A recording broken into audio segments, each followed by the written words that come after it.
but we were together. But we were. But we were. Oh my god, I can't talk.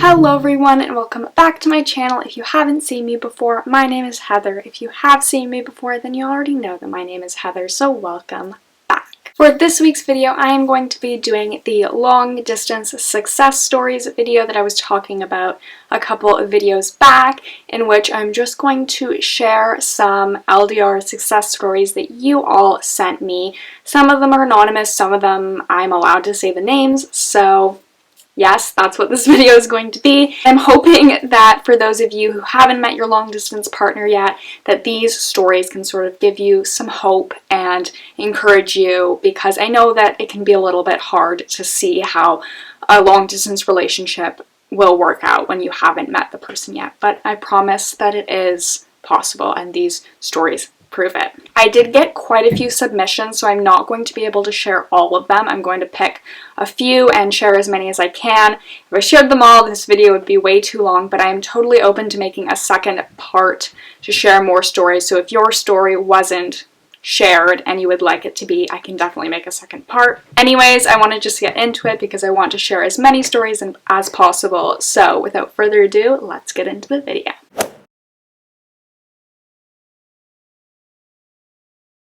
The first story is from Callie and Elle, and it says, "My long-distance partner Elle and I celebrated our 7 months today, and I figured a mention in one of your videos would be so amazing. I love your videos so much, they were what inspired me to join Tumblr. Elle and I live about 612 miles away from each other, with me living in North Carolina while they live in Illinois. We met in May of 2020 on Tumblr and started dating on August 24th, 2020. We met in person on January 31st, 2021, and spent the day with each other in Tennessee. And they plan to visit for a week or two in June. I'm so excited, I've never looked forward to anything more. I'm planning on making a video about it." That is so freaking exciting, and I'm glad that I could inspire you to join Tumblr and find Elle on there, because that is pretty incredible. That's where Eli and I met, as you all know, so definitely a fan of that. The next story is anonymous, and it says, "I met a girl on Bumble in October, and we spoke for one day before she deleted her account all of a sudden. We had some good conversations, and I really liked her, but I didn't know her name or anything apart from the fact that she is a med student. Fast forward to the end of November, I see a story on someone else's close friends, and I feel like the girl in the story was the one that I had met on Bumble. I looked at the account tagged, and I follow requested it. Next thing I know, I replied to the story and asked if the person in the story was a med student. When they replied yes, I texted this girl the same text she had sent me in October, which initiated our conversation. She replied with a yes, and I freaked out because holy, I found her. I thought I never would. She lived in the same city as mine, but before we had a chance to meet, she went back to college. I was going through a rough time, and she helped me through it. And that made me fall in love with her. Although we don't have a name for this relationship, we do love each other, and I miss her so much. We did get to meet before I came to university, and during that time, I did literally everything I could to make her feel good. I love her very much, and I can't wait to be with her again." That is so special, and it's just sort of like a once-in-a-lifetime chance that you would find her again on this random story, and that is fantastic, and I am so happy for you. The next story is from Kelsey and Jenna, and it says, "Hi, I'm Kelsey, and I'm from Ohio, and my girlfriend Jenna lives in Minnesota. We met on Tumblr on May 7th, 2019, and we broke the distance for the first time 449 days later on July 28th, 2020. Jenna came down to see me in Ohio for my birthday for about 2 weeks. We broke the distance again on December 27th, 2020, and once again, Jenna came to Ohio to see me. It was incredible. We are officially breaking the distance for good at the end of August 2021 because I'm going to college in Minnesota. I've been waiting for this day since the very beginning, and I can't believe it is finally happening. I knew right from the start that we were meant to be. We never doubted anything, and we had our hearts set on breaking the distance one way or another. There were some days where distance was a struggle, but we never let that get in the way of our love. A quote that keeps us both going says, 'Every day that passes brings me one day closer to being with you,' and that's 100% true. Distance isn't forever, and it's absolutely worth it if you want to be with the person you love most." That is 100% true. I couldn't agree more, and I'm so happy for you both that you get to break the distance for good. That is so exciting, and I'm sure you're looking forward to it so much. So I'm so happy for you. The next one is from Olivia and Evelyn, and it says, my girlfriend and I met in university last year when we were both in first year, and then we were cruelly separated by COVID. So we were both in Canada but living in different provinces, and we were not sure when we would be able to see each other again, and it was brutal. I totally understand how you must feel not being able to see Alaya. Evelyn and I just tried to talk as much as possible and grow our relationship to be even stronger. We would just talk about life and watch movies, but we couldn't wait till we were back together. It just seemed endless. Then we were finally reunited, and it was amazing, as I'm sure you can relate to.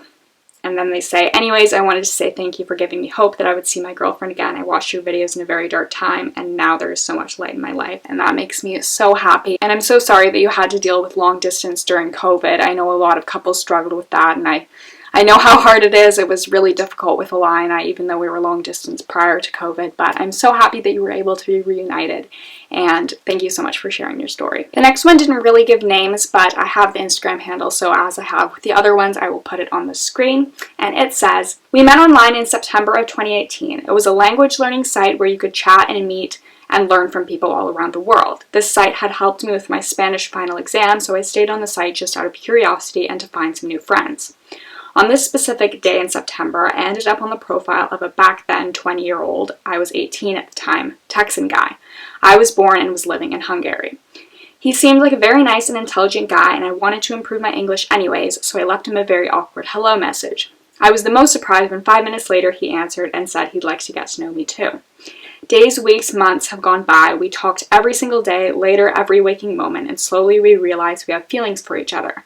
But when he declared how he feels towards me, I got scared. I thought it was impossible to fall in love with someone you've never met. He was 10,000 kilometers away from me, and I've never seen any working long-distance relationships. I convinced myself it was nothing, and I left, or more like ran away from him and my feelings. It took me 2 months to realize that I actually love him and I would do anything for him and for this relationship to make it work. And we got together again and made it official on March 8th, 2019.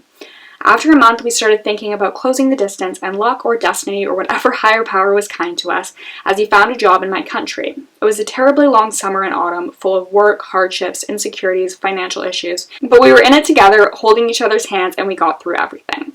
He finally moved to Hungary in January of 2020, and although there's still distance between us, 75 kilometers is nothing compared to 10,000.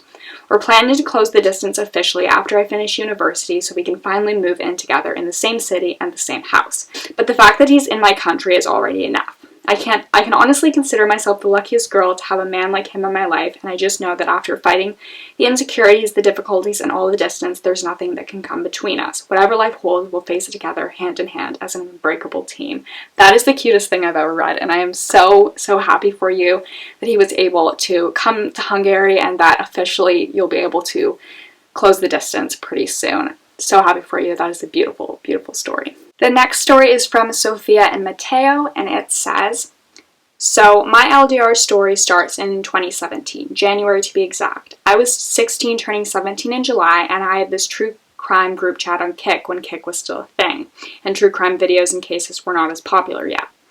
It was late at night and this guy joined. I honestly thought he was super cute right away and got all shy and dumb, and he was oh so casual. He was 15.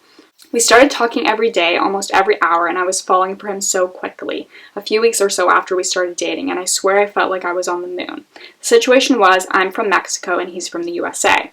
We were over 2,000 miles apart, and for me that wasn't unfamiliar as I had engaged in a long-distance relationship before.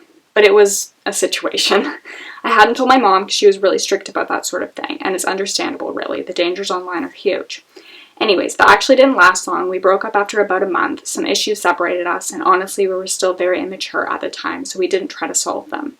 We talked on and off until one day we just didn't. Months went by. In July of the same year, I checked my Twitter, and I had a very old message from him from April, apologizing for his mistakes, and curiosity killed me, so I messaged him. We started talking again as friends. He was going through some tough times, and I was there for him. One night, he just told me he couldn't picture his life without me anymore, and we started dating again.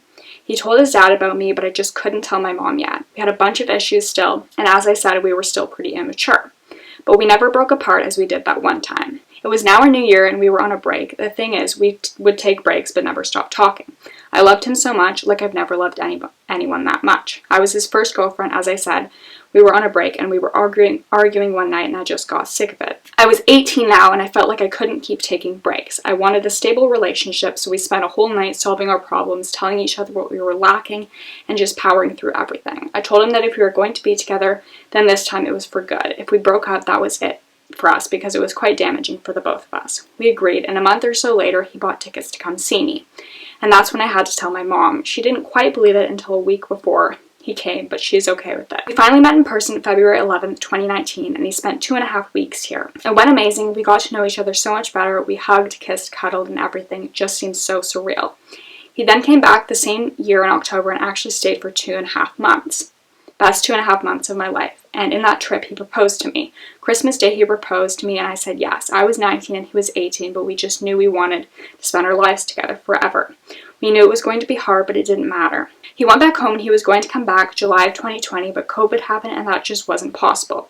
We then said December, but it still wasn't safe enough, so we waited again until February from this year, February 11th, the 2-year anniversary of our first meeting. He finally came back to me. Oh, and I forgot to add the most important part. In October of 2020, we started my process for the K1 visa, which is the fiancé visa for me to move to the USA and get married. Then it will apply for a green card for me to permanently live there. It's going to be hard. Leaving my mom pains me to the core, but I know I want to be with him for the rest of my life. That is so beautiful, and I'm so happy for you both. Congrats on getting engaged and starting the process of closing the distance for good. That's fantastic. Alright, so those are all of the long-distance relationship success stories that I'm going to share with you today, but like I said, I got tons more, so I would love to do this again and include more so that I can share all of your stories, because they're wonderful to read. I enjoyed that so much, and I think it's very special to be able to share these stories with people who are also in long-distance relationships, so you can sort of feel like you're not alone out there, because you definitely aren't. There are so many other long-distance couples going through the same thing that you are, and it's just, I don't know, it's comforting for me to know that, so hopefully it is comforting for you as well. Anyways, as always, if you guys have any other video requests, you can leave those down below, because I like to make videos that you guys want to see. And that is it for this video, so thank you all so much for watching, and I will see you next week for another video. Bye guys!